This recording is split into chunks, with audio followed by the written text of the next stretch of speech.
오늘은 시편 44편 1절에서 8절의 말씀을 함께 나누겠습니다. 말씀을 봉독하겠습니다. 하나님, 우리는 두 귀로 들었습니다. 그 옛날 우리 조상이 살던 그때 하나님께서 하신 그 일들을 우리의 조상이 우리에게 낱낱이 일러주었습니다. 하나님께서 문 나라들을 손수 몰아내시고 우리 조상을 이 땅에 뿌리박게 하셨습니다. 문 민족을 재앙으로 치시고 우리 조상을 번창하게 하셨습니다. 우리 조상이 이 땅을 차지한 것은 그들의 칼로 차지한 것이 아니었습니다. 조상이 얻은 승리도 그들의 힘으로 얻은 것이 아니었습니다. 오직 하나님의 오른손과 오른팔과 하나님의 빛나는 얼굴이 이루어 주셨으니 참으로 이것은 하나님께서 그들을 사랑하셨기 때문입니다. 주님이야말로 나의 왕, 나의 하나님, 야곱에게 승리를 주시는 분이십니다. 주님의 능력으로 우리는 우리의 적을 쳐 부수었으며 우리를 공격하여 오는 자들을 주님의 이름으로 짓밟았습니다. 내가 의지한 것은 내 활이 아닙니다. 나에게 승리를 안겨준 것은 내 칼이 아닙니다. 오직 주님만이 우리로 하여금 적에게서 승리를 얻게 하셨으며 우리를 미워하는 자들이 수치를 당하게 하셨기에 우리는 언제나 우리 하나님만 자랑합니다. 주님의 이름만 끊임없이 찬양하렵니다. 아멘. 시편 44편 이 시는 이해할 수 없는 고난, 부당하게 고통을 당하는 상황에서 주님께 기도하는 내용의 시입니다. 그래서 우리는 부당하게 고통을 당하는 상황 가운데서 어떤 기도를 할 수 있는지 시편 44편을 통해서 알 수 있습니다. 이 시의 배경에 대해 랍비 전통에서는 헬라 황제 안티오코스 4세 에피파네스의 박해 시절과 연결시킵니다.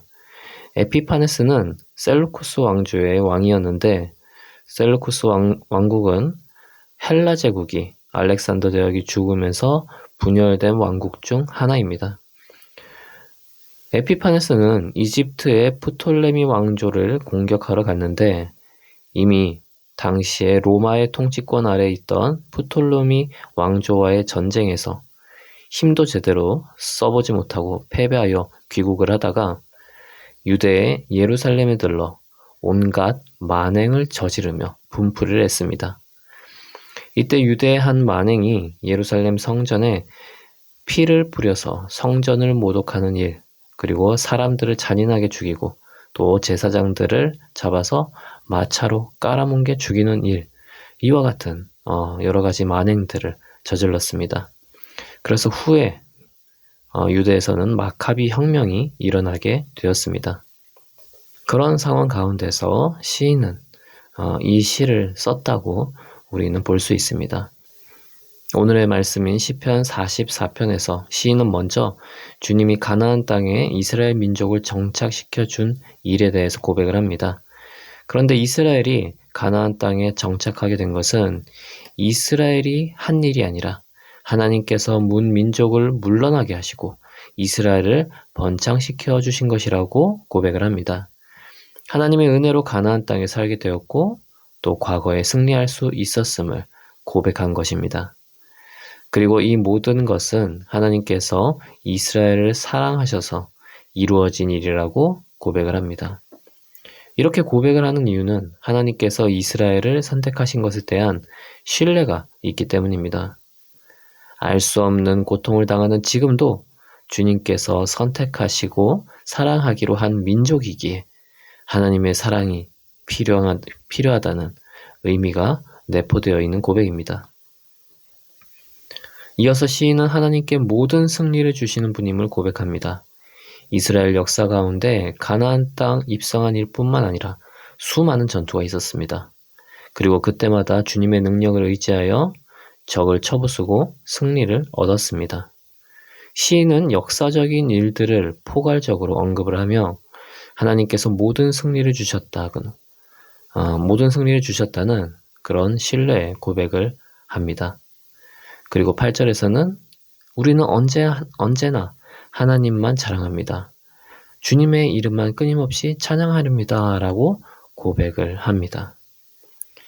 지금 시인은 알 수 없는 고통의 상황에서 먼저 주님께서 과거에 은혜를 주셔서 승리한 수많은 일들을 회상하며 주님께 신뢰의 찬양을 드리고 있습니다. 우리가 알 수 없는 고통의 시간을 겪을 때에는 이처럼 주님께서 은혜를 주시고 주님의 은혜 때문에 여기까지 올 수 있었다는 우리의 신앙의 여정을 돌아볼 필요가 있습니다. 우리의 삶 가운데서는 수많은 일들이 있었습니다. 슬픈 일, 기쁜 일, 실패한 일, 성공한 일. 그리고 그 과정 가운데 하나님께서는 우리를 인도해 주셨고 우리에게 은혜를 베풀어 주셨습니다. 왜 또 나에게 고난을 주시나라는 생각이 들 때도 있습니다. 그럼에도 불구하고 주님께서는 지금까지 주님의 백성들을 돌보셨고 나를 돌보셨습니다. 그리고 또 승리하게 해주셨습니다. 주님의 인도를 돌아보면 주님을 신뢰한다는 찬양이 나오게 됩니다. 우리는 알 수 없는 고통의 시간을 겪을 때 이렇게 기도할 필요가 있습니다.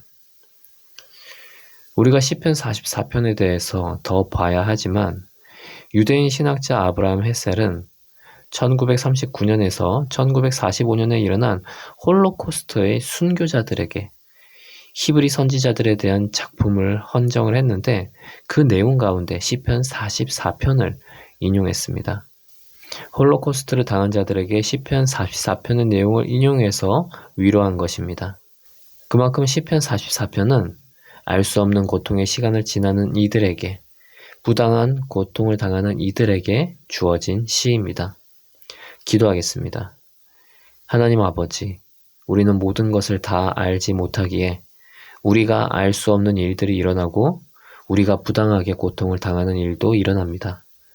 그러나 그런 상황 가운데에서도 주님께서는 우리를 사랑하시고 우리에게서 시선을 떼지 않는다는 사실을 기억하게 해 주십시오. 주님의 은혜를 기억하며 계속 주님을 신뢰하는 자가 되게 하여 주시옵소서. 예수님의 이름으로 기도합니다. 아멘.